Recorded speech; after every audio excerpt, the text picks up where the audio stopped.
Well, a very good evening to you all as we hear beautiful music performed by violist Jessica Troy and pianist Avi Stein, and written by Joseph Joachim, who you'll certainly hear about later in the program. I'm Miles Glancy. I'm the general manager of Philharmonia Baroque Orchestra and Chorale, and welcome to tonight's event. Before we begin, I'd like to encourage all of you to submit questions to our two panelists throughout the evening by using the Q&A button, which is at the bottom of your screen. If you need any technical assistance at any time, feel free to use the chat feature, which is also available at the bottom of your screen, to contact us, or you can email info@philharmonia.org. And speaking of the chat, I'm going to share with you two links. One of them is the event page for today, and you'll be able to find all the program information for all the musical selections which will take place at the end of the program. And then also another link which will send you to a page where you can look at the text and translations. There will be several selections at the end of the program that will be sung by the beautiful mezzo-soprano Heidi Waterman. And you can go here to follow along with the text and translations if you wish. Without further ado, I am going to introduce the Executive Director of PBO, Courtney Beck.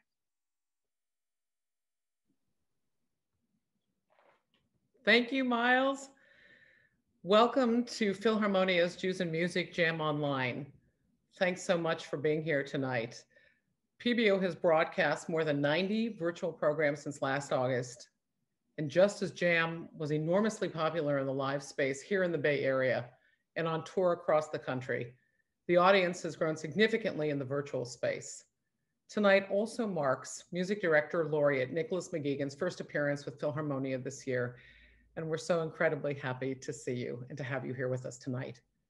I want to thank our generous Jews and Music sponsors, the Corette Foundation, the Rossi Armstrong and Jonas J.K. Stern Jews and Music Fund, the Gaia Fund, the Marmor Foundation, and the Bernard Osher Foundation. Jews and Music began in 2015 as a conversation in the living room of Peter Winkelstein. Nick and I were talking about the possibility of a concert centered on composer Salomone Rossi.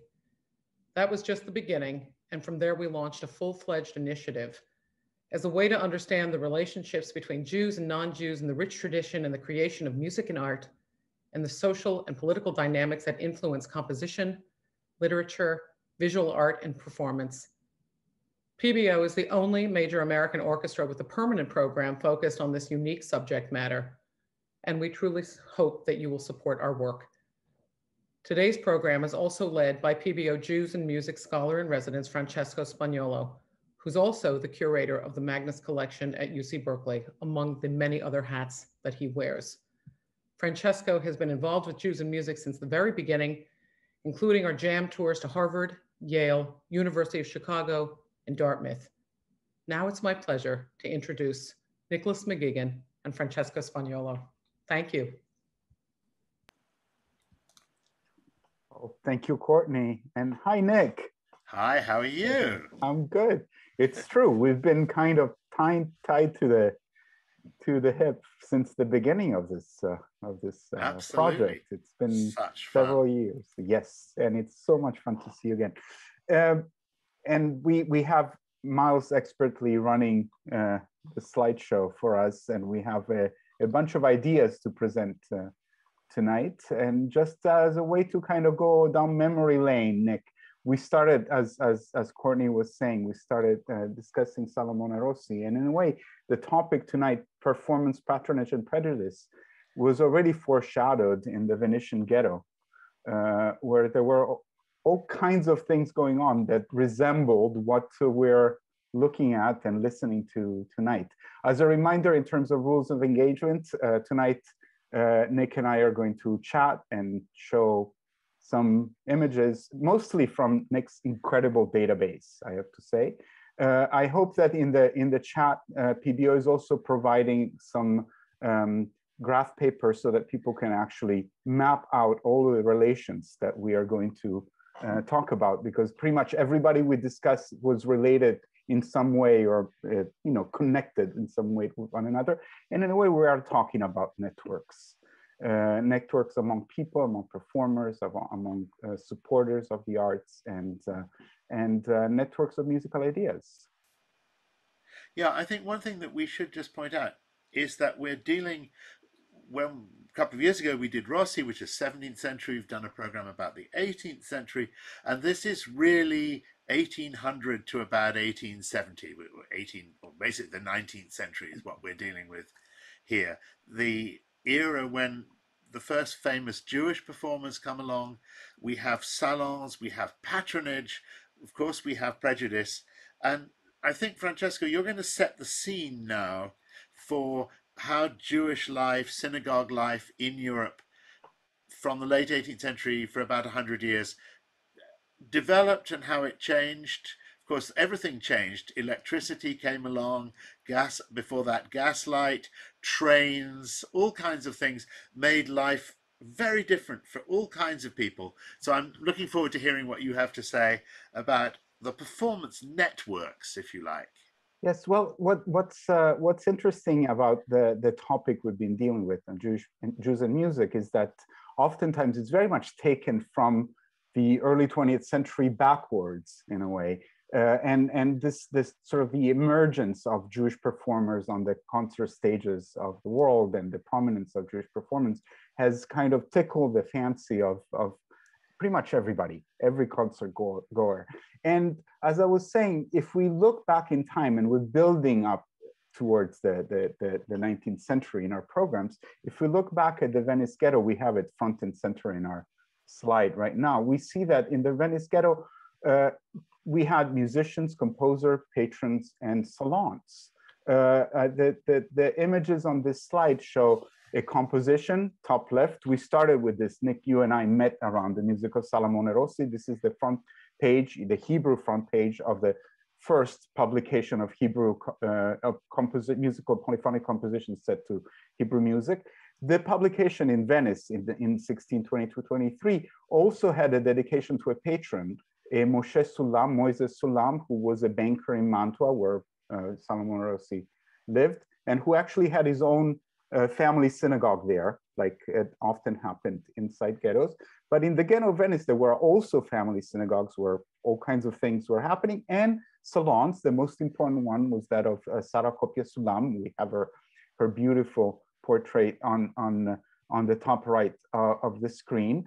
And we had operators, producers, and music makers like Leone Modena. In other words, the Venice Ghetto really was a laboratory of modernity, and we're listening, we're tuning into the 19th century with these ideas in mind, and the fact that actually in the Venice Ghetto they also had venues, they had synagogues, and they came up with this very interesting idea, and that synagogues could also be frequented by non-Jews and really used to stage a form of Jewish culture through sound, through music, that could be understood beyond the boundaries of religions, of culture, and the walls of the ghetto itself. In particular, from Venice started what I like to call the Portuguese network. It was really a network of synagogues across Europe, and we have a few of them here. They were all Spanish-Portuguese synagogues. The Scola Spagnola, the Spanish-Portuguese synagogue in Venice, and then the one in Amsterdam where compositions were made, Bevis Marks, which is one of your stomping grounds, right, Nick? But also in Hamburg, where there was an important Sephardic community, the Ashkenazi community turned Sephardic to kind of join that network in the early 1800s. And so there was really almost like a sense that synagogues and networks could provide a stage for intercultural engagement, to the point that it's not surprising if we navigate into the 19th century to see that that type of networking moves far beyond synagogues, starts entering the homes of wealthy Jewish patrons that had theaters and concert halls in their homes, and salons, and eventually transitions the idea of Jews being on stage, on the public stage of the theater, staging of operas, like we will discuss Halevi and La Juive, the staging of Jewish characters on the Grand Opera, all the way to Giuseppe Verdi's Nabucco in the 1840s. So it's kind of like a longue durée that we are thinking about in the way we tune into the music tonight. A longue durée that will carry us, as you were saying, into the 19th century. But from that perspective, is not surprising at all to see on the list of subscribers that made possible the publication by Schlesinger, who was part of that network, a Jewish music publisher that published Beethoven and of course Mendelssohn and also Meyerbeer. It's not surprising to see among the subscribers, the supporters of the publication of Johann Sebastian Bach's Matthäus Passion, the names of the families of the Mendelssohn and the Meyerbeers. In other words, it's a network, it's a productive network, it's a network that connects resources, ideas, and people, and that keeps paying back to us all the way into the present. And Nick, as I was saying, you at this point have deployed your incredible arsenal of your incredible database and set of ideas. So we're going to just explore some of the characters of this network, 19th century network, and then we'll be playing some music. You've recorded some of it, so the second part of our program tonight is really all of us sitting back and listening and enjoying the amazing music that you've selected. Yeah, now let's go quickly to some of the patrons. Here are two wonderful ladies, Sarah Levy and Fanny von Arnstein, and these are both daughters of Daniel Itzig, and they are the great aunts of Mendelssohn and his sister. There we have a much nicer picture of Fanny von Arnstein and her palace in Vienna, and she was a patron of Moscheles, and she also knew Mozart, and she continued to be a patron right to the end of her life. If we go on to the next picture, since we're being very quick here. By the way, she also introduced the Christmas tree from Berlin to Vienna. Okay. And just this is to say that these people were really liminal characters in between cultures and worlds, like the ladies we see on this in the image right now. Two of the major saloniers of the late 18th, early 19th century in Berlin, Rachel Varnhagen, Harriet Julie Hertz, the Schlegels, the Schelling, and many others, many protagonists of Berlin at that time were frequenting these salons, and they were very connected, both of these ladies, with daughters of Moses Mendelssohn, grandfather of Felix Mendelssohn. So it's really a world of connections and of coming together. There is really a need of coming together. They didn't have Zoom, so they got together in person. Yeah. Also, for these women who wanted to perform, it was not always considered decorous to perform in public, but to perform in a salon was much easier. And I think it's also worth mentioning one of my favorite of these families, the Ephrussis, who lived in Vienna and also had a connection with Paris. One of that family is Edmund Duvall, the ceramicist, who wrote that wonderful book called The Hare with Amber Eyes, which many people have read.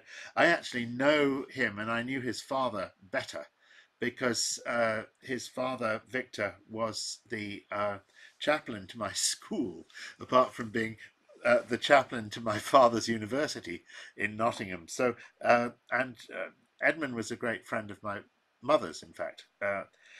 Also, we mustn't forget one of the great families who had literally a finger in every country, the Rothschilds. They're in Vienna, and we actually have a composer Rothschild coming up later in the program. She's one of the Viennese Rothschilds, but lived in Frankfurt, and the family tree of the Rothschilds is, dare I say, completely hopeless, because they had a rule that they all had to marry their cousins. It's a little like Rudy Giuliani.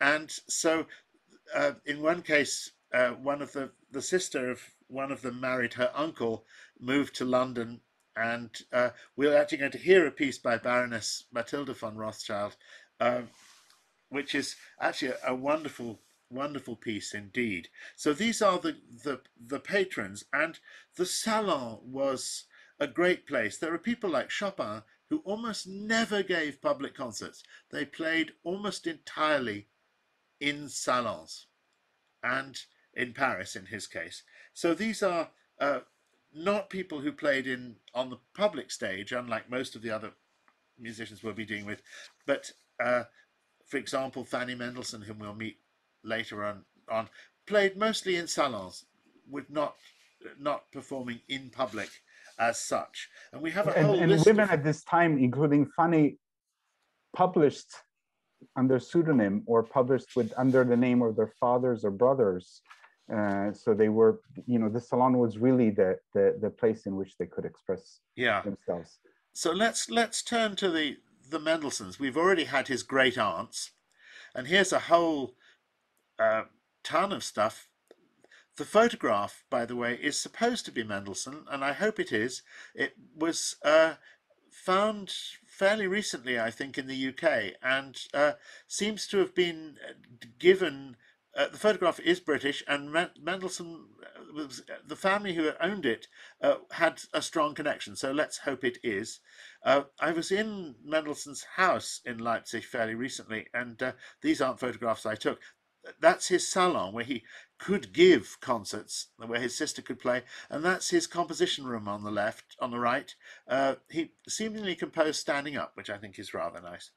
And if we go now to the next picture, this is the Leipzig of Antares, which is fascinating. It's Mendelssohn was the conductor here. We know him, of course, as a composer, but they knew him as a pianist as well, and as a great conductor. This is the only concert hall I know where a great bulk of the audience actually doesn't face the musicians. I presume if you had a good left ear or a good right ear, you could choose your the side you sat on. It also made it much easier to talk through the music and sort of blot it out. But it's a rather small space, as you could see, and the orchestra incidentally played standing up until the 1880s. It was considered indecorous for them to sit in the presence of their betters. Let's go on to the next one, if we could. Just very briefly, on the left is a piece that Mendelssohn actually wrote with his sister. They did the translation together. It's one rather Victorianized, if you like, version of Handel's Aces and Galatea, and a little bit of the Matthew Passion in the manuscript that was used at those performances. Mendelssohn conducted, and Fanny Mendelssohn, interestingly, sang alto in the chorus. But they would often play these pieces as piano duets, or as two pianos. They could more or less improvise pieces, orchestra pieces, and take them as piano music, and that's how they played them domestically. If we go on to the next one. We find Mendelssohn being very grand. Here he is listening to Prince Albert playing the organ with Queen Victoria sitting there. Mendelssohn actually accompanied Queen Victoria singing songs, and she said how much she liked one particular song of Felix Mendelssohn, and he was made to confess to the Queen of England that actually he hadn't written it. His sister Fanny had written it.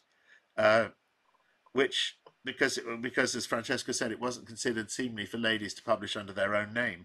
And most of Fanny Mendelssohn's music, in fact, wasn't published until just after her death, when Felix Mendelssohn put it on into the press. Here she is playing, and it's terrific to know various people, including Hiller, who we'll meet in a minute, they all loved Felix Mendelssohn's piano playing, but several of them said that Fanny was actually better. And she used to play Bach fugues always from memory. It was not normal to play music from memory in the 19th century, but she did. They both did. She married the painter Hensel, and she lived very well, as you could see. We're going to have one of her songs set to music set to a poem by Heine, which she didn't like Heine very much. She thought he was too affected, and she even changed the last two lines of the poem. Which, so when you get to the poem, you'll see that it's slightly different at the end. Here is Hiller, and Hiller knew absolutely everybody. His original name was Hildesheim. He's worked in Cologne, and he, as I say, he knew absolutely everybody. He taught many of the great pianists of the second half of the 19th century, and he also helped particularly the one person we won't be dealing with very much this time, because he'll take a whole program, and that's Richard Wagner. He actually helped Wagner with some of the composition, I believe, but also helped stage Tannhäuser. And there was a particular performance where Hiller actually sat with Wagner during it, and one of them said, I think Hiller said to Wagner, we better not talk during this because Mendelssohn's sitting in front of us. And I never knew that Mendelssohn actually sat through a performance of Tannhäuser. I looked very hard to see if he'd written a letter about it, but sadly he didn't. So this is a vital link to absolutely everybody. He also taught Max Bruch, exactly, yes, and gave Bruch the tune Kol Nidrai, which then Bruch set. He actually did even better. He introduced Bruch to the cantor who passed on the tune. So even really, better. What a networker. And and not the only one, but yes, definitely a key figure. Yes, and the one link with nearly all these people, which we'll come to in another program, is that Wagner tried to borrow money from nearly all of them. Let's go on, if we may, since it's a very short time here. Here is Joachim, whose music you heard at the beginning of the show. Yeah, we started earlier, yes. Yes, and he's Hungarian, born in Köpchenyi, and his family, everybody's related to everybody else, as Francesco said. The members of his family that we still know today are the Wittgensteins, most particularly Paul Wittgenstein, the philosopher, or Paul Wittgenstein and Ludwig Wittgenstein, the philosopher, and they were cousins. And he lived into the recording era. This is the early music now that lives, so you can actually hear Joachim playing Bach, which is a wonderful, wonderful experience. And he gave his debut in London playing the Beethoven Violin Concerto, which had not been played before. And it's because of him that it's in the repertoire. With Mendelssohn conducting, and he was 13 years old, if I remember correctly. Yes.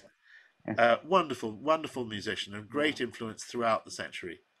Moving on. And another interesting character here. Yes, well, there's two of them. We get brothers, Nikolai and the Anton. brothers, that's right. Anton is on the right here, famous pianist. He sort of marketed himself very slightly because he thought he looked a bit like Beethoven, which we can see. Maybe it's just that he didn't use a comb very often. One of the things you'll see on the left there, which is absolutely fantastic, is Rubinstein was one of the first people to give a major tour of the United States. This is just a bit of January, February, and a tiny bit of March from his tour in 1872.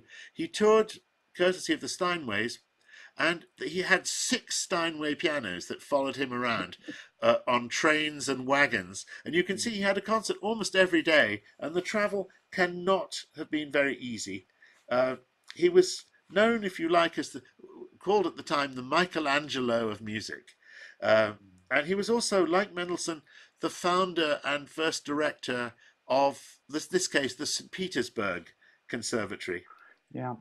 One thing we didn't mention is that pretty much all of the characters we're discussing were also supreme educators, music educators. Precisely.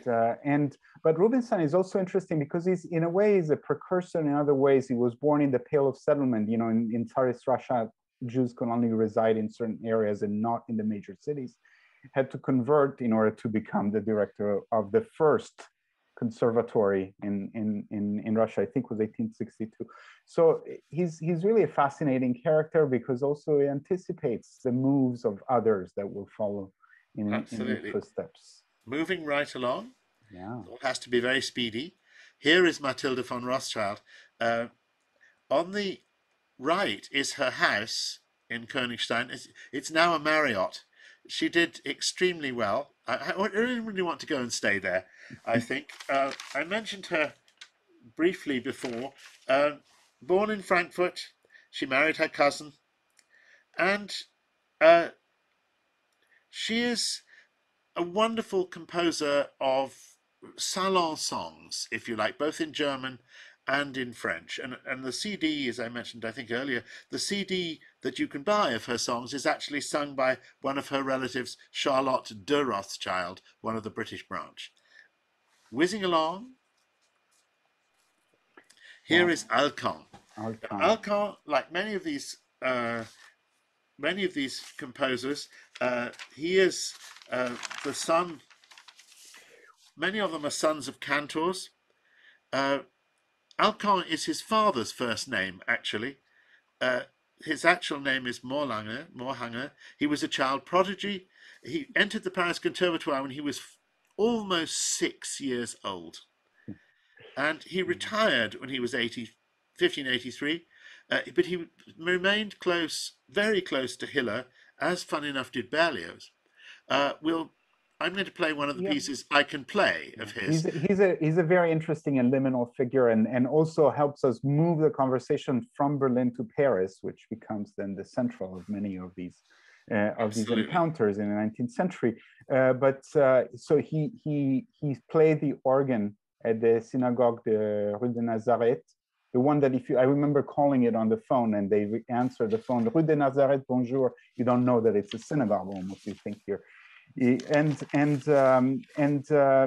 was a scholar, a Talmudic scholar, as you said, the son of a cantor, not the only one, but one of the first ones to then make it sort of big in the large musical world, a tradition that will continue into the 20th century with Claude Weill.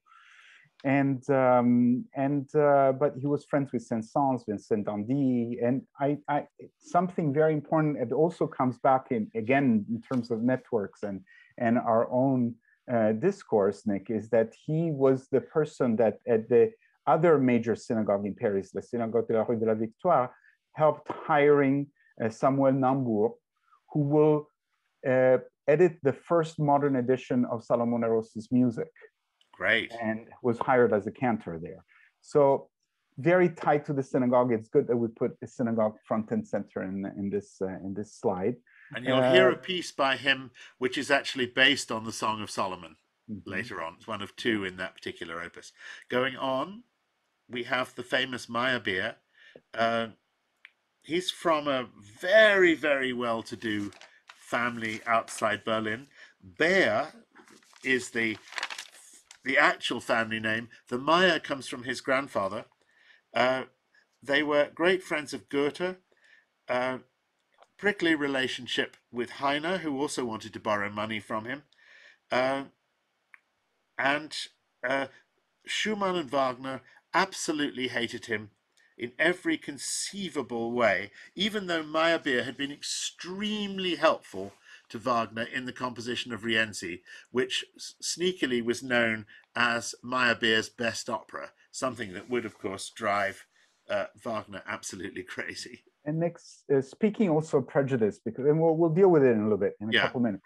But you know, Meyerbeer had a brother who was a playwright, and who most notably, this was Michael Meyerbeer, Michael Beer actually, and who wrote a play called Der Paria, the Pariah, which started a long tradition of referring to outsiders and especially Jews in the German context as a pariah. Hannah Arendt will continue discussing this into the 20th century. So again, characters that have a long-standing impact. He also had another brother who was mapping the craters of the moon and Mars, and one of the early astronomers working on Celestian.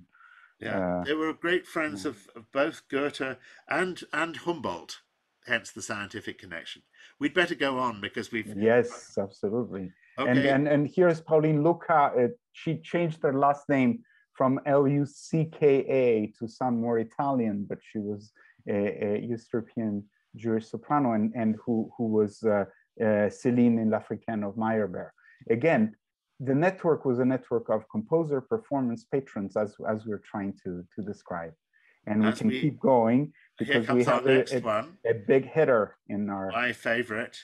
Here is Offenbach in his fancy fur coat. Offenbach is somewhat as an assumed name. His actual birth name is Eberst, born in Cologne.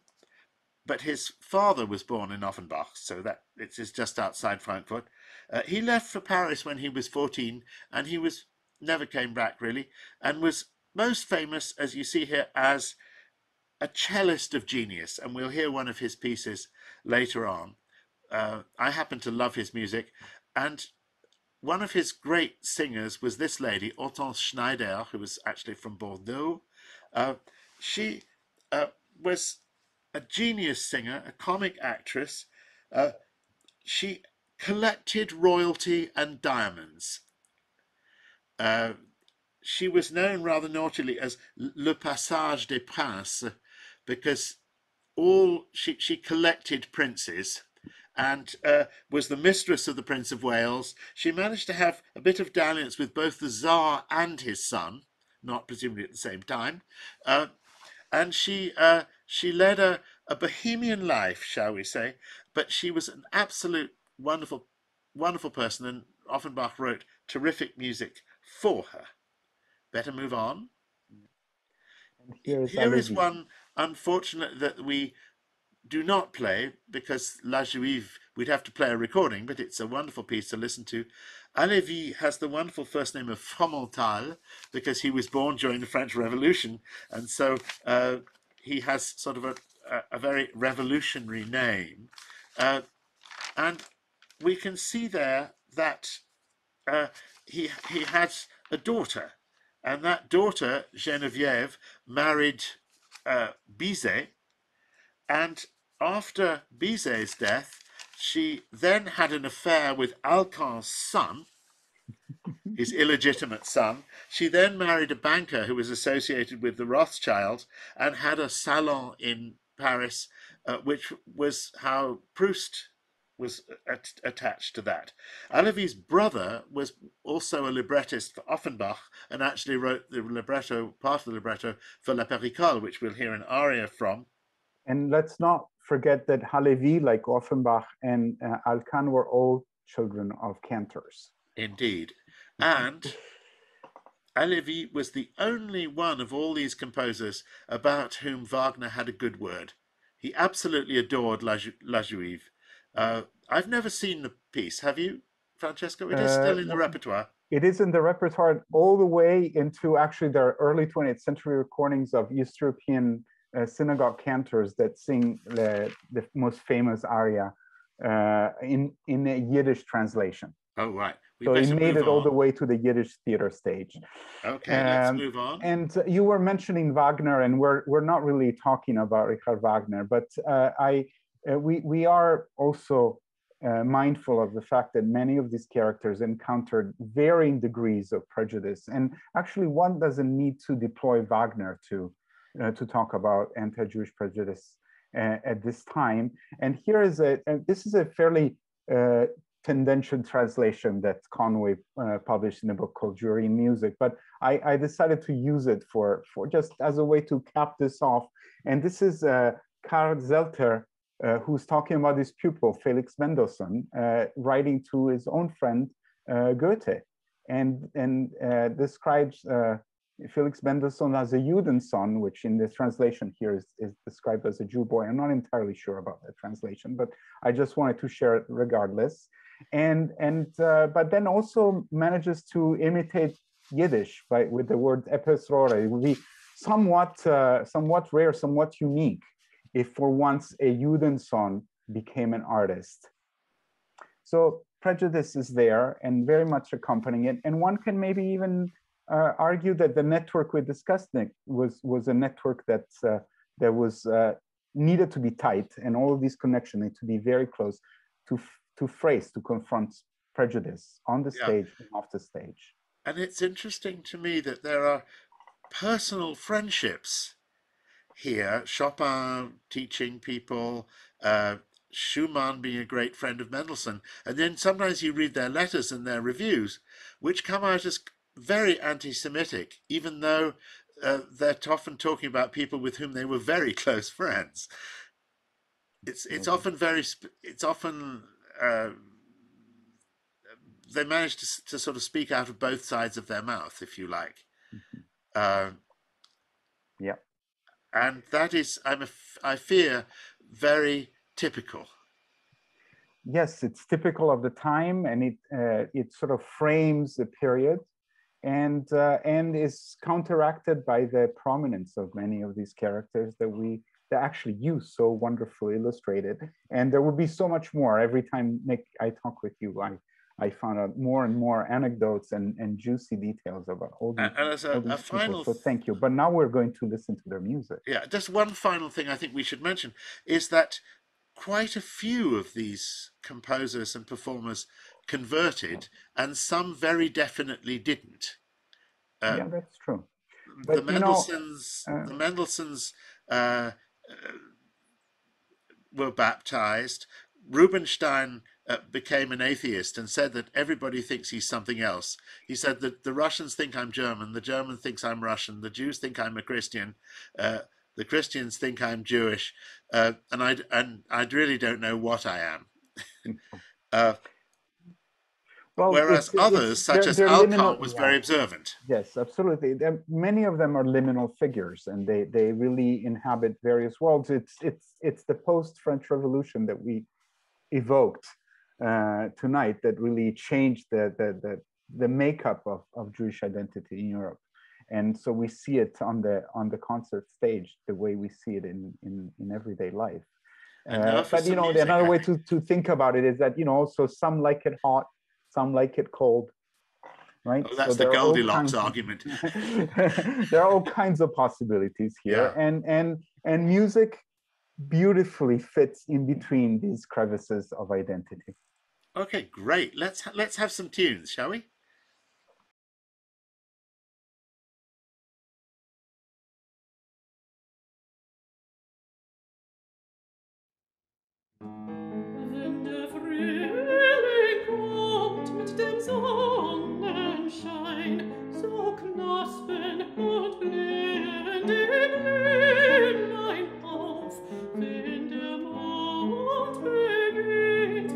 Strahlenlauf, so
Tu n'es pas beau, tu n'es pas riche, tu manques tout fait d'esprit, tes gestes sont, c'est d'un godiche, d'un certain manque dont on rit.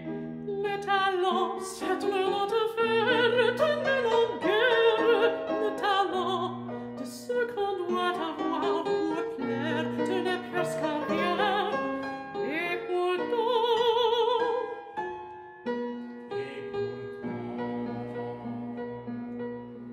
je t'adore, brigand, j'ai honte à l'avouer, je t'adore et ne puis vivre sans t'adorer, je t'adore, brigand, j'ai honte à l'avouer, je t'adore et ne puis vivre sans t'adorer.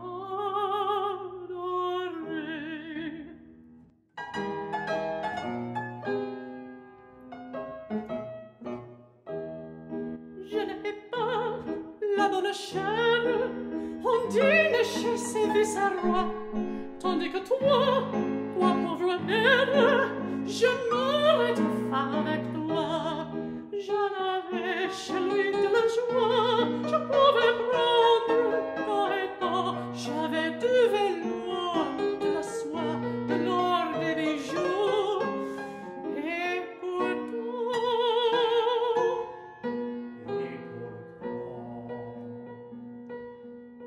je t'adore, brigand, et j'entends l'avouer, je t'adore et ne puis vivre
Sur la mousse, oui, sur la mousse, il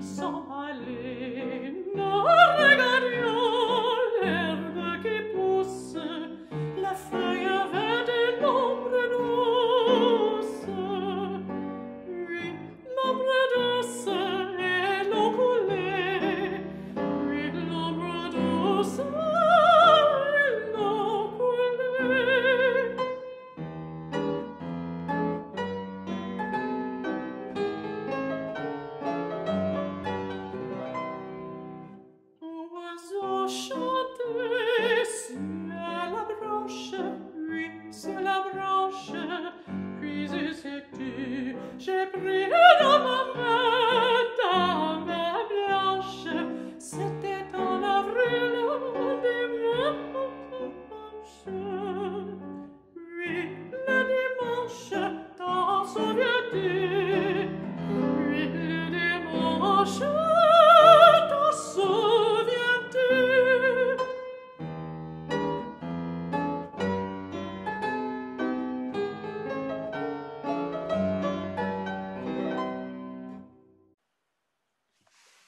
Oh my goodness. What a way to end an evening. Wow. Nick and Heidi with you. Tanya and Eric, if you're here, bravo. And Jessica and Avi to start us off strong with the Joachim. My goodness. And it's such captivating music. And also thank you so much to Nick and Francesco for giving us the context to really explore and examine this music in such a powerful way. And talk about interconnectedness. So my goodness. Thanks so much for having us. Nick, thank you so much. It's so great to see you.